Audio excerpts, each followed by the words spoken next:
એ મેં તને શું કીધું? તું ફ્રૂટના કટકા કરીને દઈ જાજે. ભૂલી ગઈ? ભૂલી જ જાજે તું બધું.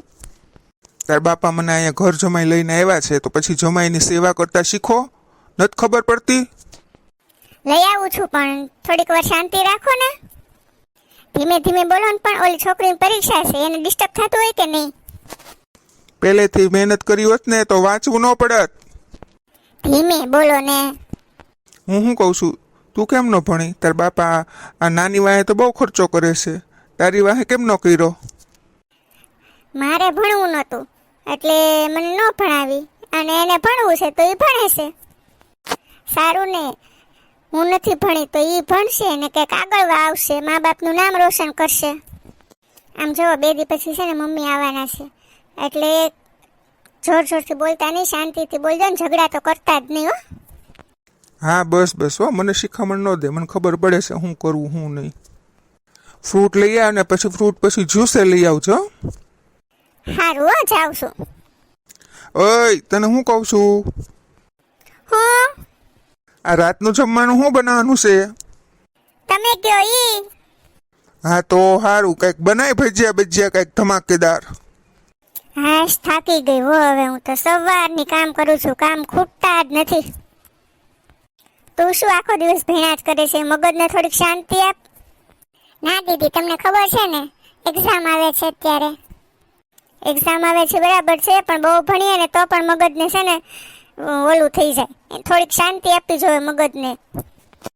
કેટલા વાગ્યા નાની? 6 વાગવા આવ્યા.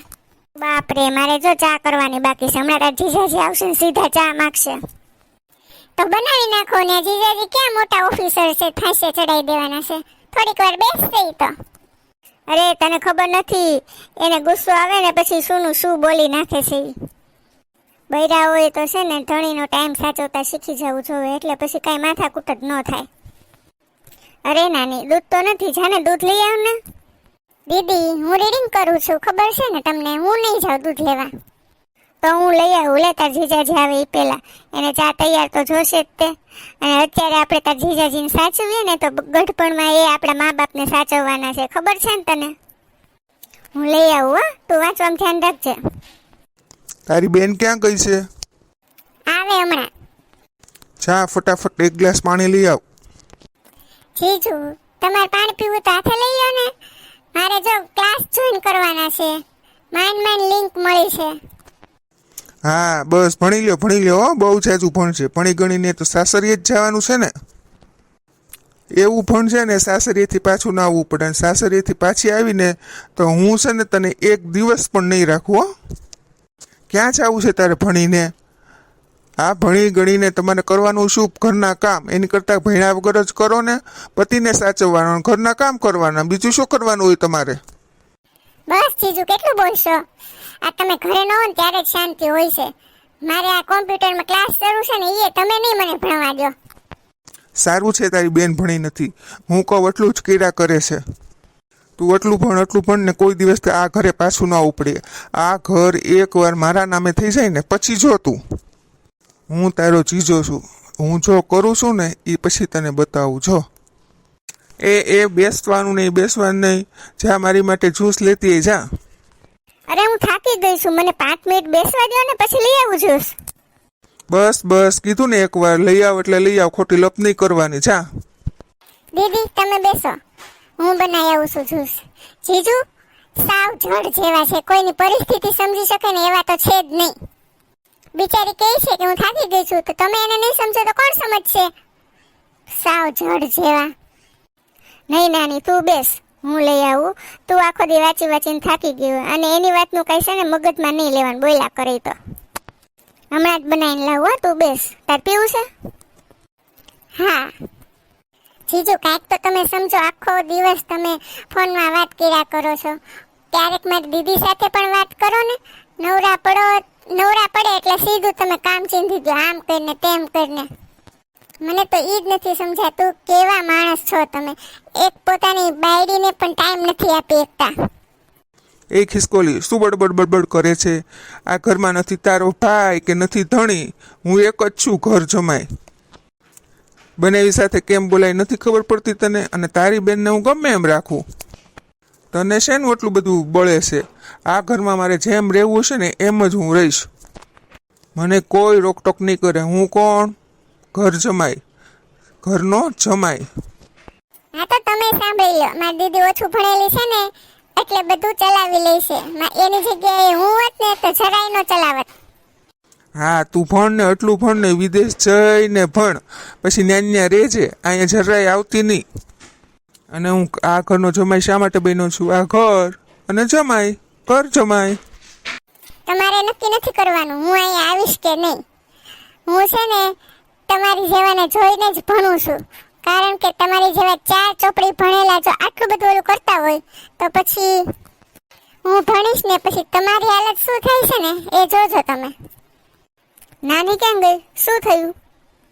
એને ભણતરની અક્કર ચડી છે, આવી મોટી ભણેશ્રી. અને તું છે ને નાની જેવી બનવાની કોશિશ ન કરતી હો, બિલકુલ નહીં ચલાવી લઉં હું. હા, ને મારી સાથે તે લગ્ન કર્યા છે એટલે હું કહું એમ જ થવું જોવે. હું કોણ? આ ઘરનો જમાઈ, ઘર જમાઈ. ખબર છે મને, તમે 50 વખત યાદ કરાવોમાં કે મેં તમારી સાથે લગ્ન કર્યા છે ને તમે ઘર જમાઈ છો. કહું એટલું જ કરવાનું. જમવાનું શું બનાવવાનું છે અત્યારે? તમે કહો એ જોઈ ને. તમે ઘર જમાઈ છો ને તો તમે કહેશો ને એ જ બનશે. પંજાબી બનાવવા છે. સારું, બીજું કાંઈ? બીજું કાંઈ નહીં. ઓકે, તો હું જાઉં? હા, ઉપડો. બીજું કંઈ ખાવું હોય ને તો કહેજો. થોડીક ચા બનાવી લાવજે. જ્યુસ ઉપર ચા? તને શું વાંધો? મારું પેટ છે, મારે ખાવું છે. સારું. મમ્મી પપ્પા આવી ગયા તમે? દીદી, મમ્મી પપ્પા આવી ગયા. આવી ગયા મમ્મી પપ્પા? શ્વેતા, તું કેમ પાતળી પડી ગઈ? તબિયત તો બરાબર છે ને? મને કાંઈ વાંધો નથી પપ્પા. બેટા, જ્યારથી તારી માં બાથરૂમમાં પડી છે ને ત્યારથી નથી ઈ હુતી શાંતિથી, નથી મને હુવા દીધો. મને તો હેરાન કરી દીધો છે. અને આ ઉંમરમાં સંસારની ગાડીનું એક પૈડું ધીમું પડે ને એટલે બીજું આપોઆપ પડી જાય. આ તાર બાપુ છે ને હાવ ભોળાઓ. હું જે દીથી માંદી પડી ને તે દુથા ભગવાનને પ્રાર્થના કરે કે આને હાજી કરી દે ને કાં અમને બેને ભેળા લઈ લે. એક વાત તો હાવ ભૂલાઈ ગઈ. આ તારી માને છે ને બેટા 11 વાગે દવાખાને લઈ જવાની છે, તો જમાઈને ફોન કરી દે, ગાડી લઈને આવી જાય. તમે તે હું જમાઈને ફોન કરી દે, એનો ધંધો ખોટી ન કરે. આપણે આયલા જશું. આપણે અરે શ્વેતા આવશે ને કા નાની આવશે. જમાઈને કાંઈ કેવું નથી. જમાઈને કહીને હું ફાયદો? એક કામ કરશે અને દીદીને વારંવાર સંભળાવશે. હલો હલો, શું થયું દીદી? ફોન કાપે છે. રેવા દો, ફોન નથી કરવો.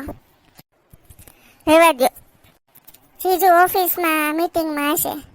હું મમ્મી સાથે જઈ આવીશ. રેવા દો તમે. ચાલો મમ્મી પપ્પા આપણે જઈ આવીએ દવાખાને. દવા પી લીધી મમ્મી તમે? હા. દુનિયામાં હજી જડબુદ્ધિના લોકો જીવે છે હો. કેમ પપ્પા આવું બોલો છો? આ જોને છાપામાં આવ્યું હતું, એક પત્નીને રસોઈ બનાવતા મોડું થયું તો એના પતિએ છૂટાછેડા આપી દીધા. સંસારમાં બધું એવું જ હાલવાનું છે. સમય સાચવીએ ને તો બધું બરાબર છે. આ જોવો ને આપણે બાજુવાળાની છોકરી એના ઘરવાળાની સામે 2 વેણ હું બોલી કે ઊભી સળગાવી દીધી. હું તો એમ કહું છું કામમાં એવું પાવરફુલ થવું જોઈએ ને છોકરીઓને કે કોઈ આપણને કહી જ ન જાય. શું મમ્મી તમે પણ અને તમારી વાતો, તમે આવી વાતોથી જ હાર માની લીધી. દીદી પણ આવી વાતોથી ઘેરાઈ ગઈ છે મમ્મી. જીજાજીનો બધો ટાઈમ સાચવવામાં જ દીદી આવી થઈ ગઈ છે. જીજાજી આવે અને જાય ને ત્યાં સુધી એની હાજરીમાં જ રહેવાનું. મને તો ઈ નથી ખબર પડતી કે જીજુને શું જોઈને તમે ઘર જમાઈ બનાવ્યા. એ તો હું અહીંયા પરીક્ષા દેવા આવી ને એટલે બધી ખબર પડી. ને ત્યારે તમારી મોટી દીકરી પણ કોઈને કે એમ નથી કાંઈ. એ ઘરે આવે દે ત્યાં સુધીમાં હું બધા કામ પતાવી દઉં. છતાં પણ કોણ જાણે એકાદું કામ તો બાકી રહી જ ગયું હોય. હું એને ખુશ રાખવા કેટલું બધું કરું છું.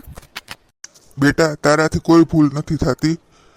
મને અહીંયા છે ને બધા સમાચાર મળે જ છે. એ તને કેમ રાખે છે ઈ. આવવા દે આજે એને. આવે ને એટલે ચોખવટ કરી દઉં કે મેં મારી દીકરી વેચી નથી, પરણાવી છે તારી હારે. ના ના પપ્પા, તમારે જીજુને કાંઈ નથી કેવું, રહેવા દો. કોઈનો સંસાર આપણે નથી વિખેરવો. હવે જે કેવું હશે ને જીજુને એ દીદી જ કહેશે.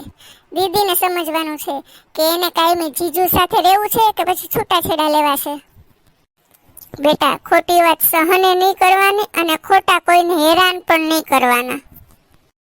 બોલને બેટા, જમાઈ તને શું હેરાન કરે છે? હેરાન તો હું થઈ ગયો છું.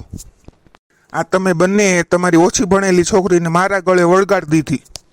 તમે વિચાર્યું છે મારી શું હાલત થાય છે? નથી એને કંઈ સમજ પડતી નથી, વ્યવહારમાં કંઈ સમજ પડતી. કોઈનો ફોન આવ્યો હોય ને તો પણ વાત કરતા નથી આવડતું. કોઈ મહેમાન આવ્યા હોય ને તોય મને શરમ આવે છે. મહેમાન આવે ને એનું મોઢું જોવે ને ત્યાં ખબર પડી છે કે આને કાંઈ ખબર નથી પડતી, ગતાગમ વગરની છે સાવ. અને સાંભળો, હેરાન થવાની વાત બીજી વાર ન કરતા. હેરાન તો હું થાઉં છું, તમારી દીકરી મને હેરાન કરે છે. કાંઈ બાકી નથી મૂક્યું. મારે બહાર લઈ જાવી ને તોય મારે વિચાર કરવો પડે છે આને કેમ બહાર લઈ જાવી. બસ કામ કામ ને કામ, કામ સિવાય બીજું કાંઈ આવડતું નથી આને. બસ જીજુ, બસ હવે. તમે તમારી જાતને ઊંચી બતાવવા મારી દીદીને કેટલી નીચી બતાવશો? તમને કયા એંગલથી ઓછું ભણેલી દેખાય છે? તમને સાચવીને એને વધતા સમયમાં અંગ્રેજી બોલતા પણ શીખી લીધું છે. તમારે તો બસ 4-5 પંચાયત ભાઈબંધો ને સગાવાલા એની સાથે જ વાતો કરવી છે આખો દિવસ ફોનમાં. એની સિવાય મારી દીદી માટે ટાઈમ છે તમારી પાસે? વાહ વાહ વાહ, જુઓ જુઓ સાસુમાં, તમે કેટલો ભેદભાવ રાખ્યો છે. એકને જીભ નથી ને એકને જીભ મોઢામાં સમાતી નથી. મારા જેવા રૂપાળાને આ અભણને પહોંચાવી દીધી. જરાક તો વિચાર કરો તમે. જુઓ, હું બધું બરાબર સંભાળું છું, એટલે મારો હક બને છે કે આ બધી પ્રોપર્ટી તમારે મને સોંપી દેવી જોઈએ. અંગ્રેજી બોલે છે. અરે એને અંગ્રેજી બોલવા કરતાં પહેલાં બરાબર ગુજરાતી તો શીખવાડ. બસ એ ક્યારનો બોલે જાય છે. તને કઈ ખબર નથી પડતી શું બોલવું શું નહીં? તે મારી સાથે લગ્ન કર્યા ને મારા બાપની પ્રોપર્ટી માટે, સમજો? તારી ઓકાત તું ન ભૂલતો કે ક્યાં ઊભો છે. લાત મારીને બહાર કાઢી નાખીશ. ખબર નથી પડતી, કઈ ખબર નથી પડતી. ખબર બધી પડે છે, પણ મારા મા બાપનું નાક આડું આવે છે, સમજો? અને તને નાકની શું ખબર હોય, સમજો? જો બેટા, કોઈની દીકરીને આમ ગુલામ ન બનાવી દેવાય. મારી જેટલી ઉંમર તમારી થશે ને ત્યારે તમને સંબંધની ખબર પડશે. અને મારી સ્વતા એટલે નહોતી ભણી કે એ બીમાર રહેતી હતી. એને તંદુરસ્ત અને સ્વસ્થ રાખવા માટે એનું ભણતર અમે છોડાવી દીધું. એને તમે એના કામનો ને એની વાતનો જસ આપો ને તોય ઘણું છે. આપણે કાંઈ સુધરવાના નથી. જેવા છીએ ને એવા જ રહેવાના છીએ.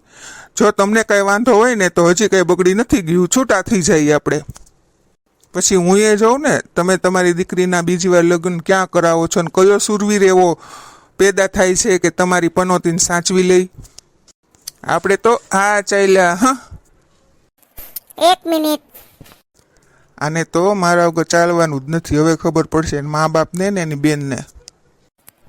મિસ્ટર ઘરજમાઈ, તમે જાઓ છો ને તો તમને મુબારક. તમારા એટીટ્યુડ, તમારો પાવર, તમને મુબારક. તમે જોશો કે મારી સાથે કોણ લગ્ન કરે છે, તો વેઇટ એન્ડ વોચ. અત્યાર સુધી હું બંધાયેલી હતી, તમારી સાથે લગ્ન કર્યા હતા ને, એટલું યાદ રાખજે. હવે તારે જે કરવું ને તે તું કરી શકે છે. હવે સંબંધો તૂટી ગયા છે.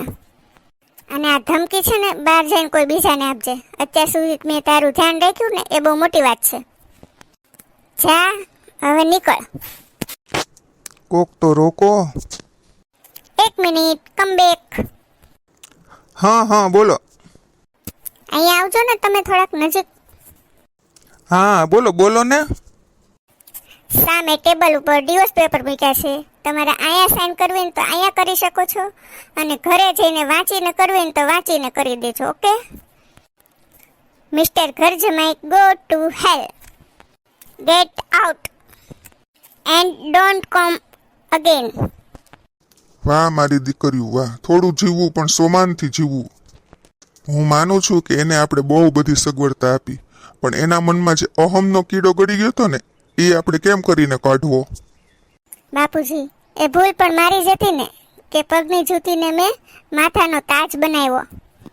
હું સમજુ છું પતિ માટે માન હોવું, સન્માન હોવું જરૂરી છે, પણ એ પતિમાંથી જ્યારે બાપ થવા માંડે ને ત્યારે એને પરચો દેખાડવો જરૂરી છે. પણ બેટા તમે બંને બહેનો છે ને ચિંતા ન કરો. તમે બંને મારી દીકરીઓ નહીં પણ દીકરા જેવી જ છો. ખોટી વાતનો પડઘો પડે કે ના પડે પણ સાચી વાતનો પડઘો તો પડવો જ જોવે. ખોટું સહન ના કરવું કે ખોટું કોઈને ના કહેવું. મિત્રો, અમારા વિડીયોને લાઈક શેર સબસ્ક્રાઇબ જરૂર કરી દેજો, કમેન્ટ પણ કરજો. ધન્યવાદ.